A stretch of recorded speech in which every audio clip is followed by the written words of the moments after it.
Na sir ba? 8 hours sabi ata magkuban ha. Pag sol sa 8 hours, dili na ta magkuing ana. 8 hours sa kang supervisor nako. Ayaw pag inana sir, grabe sakit. Wala na lagi mga trabante diri yawa na alas 8 naman. Ay, buntag pa sayo ya. Asa na sa mga trabante din sa Silikta. Nasapo na sa ganako pugi. Alas 8 naman, naglingkod-lingkod pa man ka, wa man ka nagtrabaho.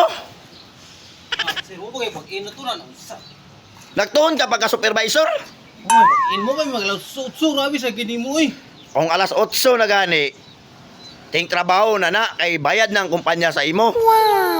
Yan kami minuto nga to likod-likod grabe sa kasir yun na sir ba? 8 hours sabi ata magkuban ha. Pag sol sa 8 hours, dili na ta magkuing ana. 8 hours sa kang supervisor nako. Ayaw pag inana sir, grabe sakit. Gabayad na ba mi sa imo? Pila ra ka minuto ang wala nang sa. So sira. Pantay lang ka sir, sa ako sir. Pero supervisor sa lulo gapud ko sa imo sir, pero kanang mong pagka supervisor, kanang butang sa gamay mga allowance sa imong mga tao. Grabe sa kay stricto sir, grabe. Mo ba?